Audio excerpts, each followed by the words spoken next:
तो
जैसा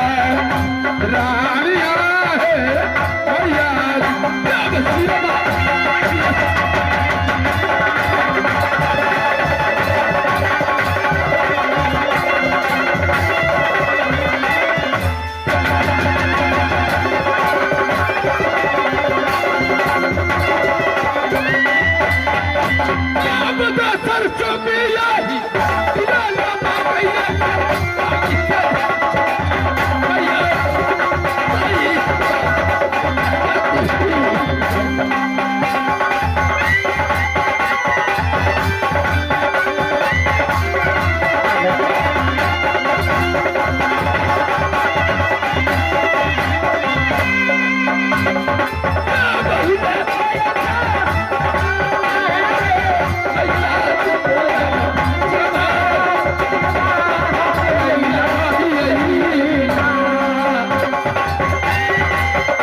रानिया है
सबसे पहले कहा जाए अपना पांचों छबान की कहा जरूरत थी बाहर। अरे बहन ये पांचों सखी में सबसे बड़ बहन पूछा तू ही कह के सिर्फ बहन कहने वाली हेलो हे बहन। हाँ बहन लालन बाग से फूल चुन के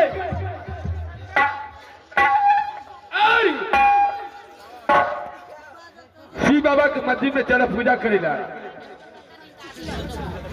गए हम तो पूजा करे नहीं जबो गई ना गई भाई कथी का बेटी तोरा कथी भगल गई पहले कहता कि अत्यंत से पूजा करे छी कि पूजा के कहे छे कथी भैदाई का बेटी कैसे पूजा कर हो की पूजा केरा से निक घर हतो निक बोर हतो बढ़िया दूल्हा और कथी हो के घर का घर अब बोर केकरा कहे छे बड़ा गाछ गए नहीं गई घर वाला तकरा कहे छे कह दैया हम कुछो न बुझे छे घर वाला केकरा कहे छे कहै कुछो न बुझे छे कल के नाची भरा सब बिया ढेर के छुट्टे थी पड़ल कह दैया हे तोरा जगह बेटी छले बुझली की कहे छै हगे लाजो के काट कर किछ बाजत दे हगे लाजो के काट कर किछ बाजत दे आ टाट में घूर के कनी देखत दे जोर से छोड़ी है की कर के ये लटकी छोड़ी अनार के दाना से के खोल के खीर खा ले नाना आगे कहे की हगे चुप के पत्नी पातर चूड़ा पत्नी के नहीं रखा ठीक दूरा आगे दैया है बंदे जल्दी से चल बोली ना जा जल्दी से बंदे भाग लो